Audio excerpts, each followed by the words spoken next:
ಆತ್ಮೀಯ H16 news ಅರ್ಥಾತ್ ಹೇ ಸೀತಾರಾಮಿಗೆ ಸ್ವಾಗತ.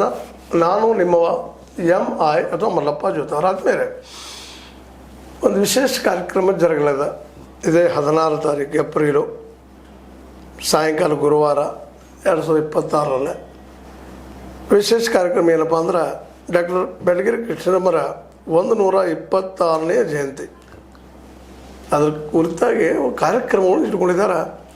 ನಮ್ಮ ಸರ್ವೇಶ್ವರ ಪ್ರಸಾದಿತ ಶಿವ ಕಾಳಿಕಾಂಬಾ ಸಂಸ್ಕೃತ ಸಂಸ್ಥೆ ರಿಜಿಸ್ಟರ್ ಗೋಕಾಕ್, ಡಾಕ್ಟರ್ ಬೆಳಗೆರೆ ಕೃಷ್ಣಮ್ಮ ಬೆಳಗಾವಿ, ಕನ್ನಡ ಮತ್ತು ಸಂಸ್ಕೃತಿ ಇಲಾಖೆ ಬೆಳಗಾವಿ, ಆನಂದ ಕಂದ ಗೆಳೆಯರ ಬಳಗ, ಡಾಕ್ಟರ್ ಬೆಳಗೆರೆ ಕೃಷ್ಣಮ್ಮ ಜಾಗೃತಿ ವೇದಿಕೆ, ಕರ್ನಾಟಕ ರಕ್ಷಣಾ ವೇದಿಕೆ ಬೆಳಗೇರಿ ತಾಲೂಕು ಗೋಕಾಕ್ ಜಿಲ್ಲಾ ಬೆಳಗಾವಿ, ಇವರೆಲ್ಲರೂ ಕುಡ್ಕೊಂಡು ಒಂದು ಕಾರ್ಯಕ್ರಮ ದೊಡ್ಡದಾಗಿ ಹಮ್ಮಿಕೊಂಡಿದ್ದಾರೆ ಇಲ್ಲೇ ಬೆಳಗೇರಿಯಲ್ಲಿ.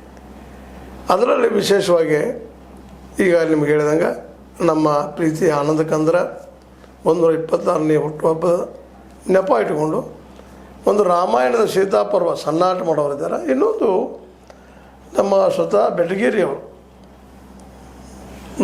ಈಶ್ವರಚಂದ್ರ ಬೆಳಗೇರಿಯವರು ಬರೆದಂಥ ನಾ ಕಂಡಂತೆ ವಿವೇಕಾನಂದ ಅನ್ನೋಂಥ ಪುಸ್ತಕ ಬಿಡುಗಡೆ, ಇವೆಲ್ಲ ಕಾರ್ಯಕ್ರಮ ನಡೀತಾ ಇದ್ದಾವೆ.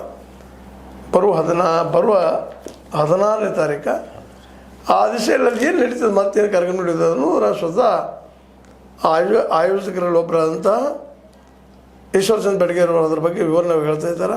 ಮತ್ತೆ ನಡೀತಾ ಇದೆ ಸರ್. ಇಲ್ಲ ಸರ್, ತಮಗೂ ಹಾಗೂ ಎಲ್ಲ ಕನ್ನಡ ಮನಸ್ಸುಗಳಿಗೆ ನನ್ನ ಪ್ರೀತಿಯ ನಮನಗಳು. ಸರ್ ತಾವು ಹೇಳಿದೆ ಸರ್, ಕನ್ನಡದ ಸಾಹಿತ್ಯ ದಿಗ್ಗಜರಲ್ಲಿ ಊರವರ ಅಂತಾರೆ ಆನಂದ ಕಂದ ಕಾವ್ಯನಾಮದಿಂದ ಪ್ರಖ್ಯಾತರಂಥ ಡಾಕ್ಟರ್ ಬೆಟಗೇರಿ ಕೃಷ್ಣ ಶರ್ಮ ಅವರ 126ನೇ ಜನ್ಮದಿನ ಸರ್. ಅವ್ರದ್ದು ಕರ್ನಾಟಕದ ಬೆಳಗಾವಿ ಜಿಲ್ಲೆ ಗೋಕಾಕ್ ತಾಲೂಕಿನ ಬೆಟಗೇರಿ ಅವ್ರದ್ದು ಸ್ವಗ್ರಾಮದಲ್ಲಿ ಸರ್ ಈ ಎಲ್ಲ ಸಂಘಟನೆಗಳಿಗೂ ಪ್ರೀತಿಯಿಂದ ಕೂಡಿ ಆ ಹಿರಿಯರ ಒಂದು ಸ್ಮರಣೆಯನ್ನು ಮಾಡುವಂಥ ಒಂದು ಕಾರ್ಯದಲ್ಲಿ ಅವರು ತೊಡಗಿದ್ದಾರೆ ಸರ್. ಇದು ಪೂರ್ವಭಾವಿಯಾಗಿ ಮೊನ್ನೆ ರವಿವಾರ ದಿವಸ ಒಂದು ಸಭೆಯನ್ನು ಮಾಡಿರಿ. ಅಲ್ಲಿ ಊರಿನ ಗುರು ಹಿರಿಯರೆಲ್ಲ ಕೂಡಿಕೊಂಡು ಎಲ್ಲರೂ ಭಾಳ ಒಂದು ಒಮ್ಮತದಿಂದ ರೀ ಒಬ್ಬ ತಂದೆಯನ್ನು ನೆನೆಸುವ ಹಾಗೆ ರೀ ತಮ್ಮ ಊರಿನ ಒಬ್ಬ ಹಿರಿಯ ಸಾಹಿತಿಯನ್ನು ಎಲ್ಲರೂ ಸ್ಮರಣೆ ಮಾಡಿದ್ದಾರೆ. ಆ ನಿಟ್ಟಿನಲ್ಲಿ ಸರ್ ನಮ್ಮ PKPS ರೀ ಅಂದ್ರೆ ಕೃಷಿ ಪತ್ತಿನ ಅಧ್ಯಕ್ಷ ಅಂತ ಹಿರಿಯರು ನಮ್ಮ ಬಸವಂತ ಮಾಯಪ್ಪ ಕೋಣಿಯವರು ಸಮಾರಂಭದ ಒಂದು ಅಧ್ಯಕ್ಷತೆ ವಹಿಸಿಕೊಂಡ್ರಿ. ನಾವೆಲ್ಲ ರೀತಿಯಿಂದ ಒಂದು ಸಹಕಾರ ಮಾಡೋಣ ಅಂಥೇಳಿ ತಮ್ಮ ಒಂದು ಅಭಯವನ್ನು ನೀಡಿರಿ. ಅದರ ನಿಟ್ಟಿನಲ್ಲಿ ಸರ್ ಈ ಕಾರ್ಯಕ್ರಮ ಮಾಡೋಕ್ಕೆ ನಾವು ಆಯೋಜನೆ ಮಾಡಿದ್ದೀವಿ. ಇದು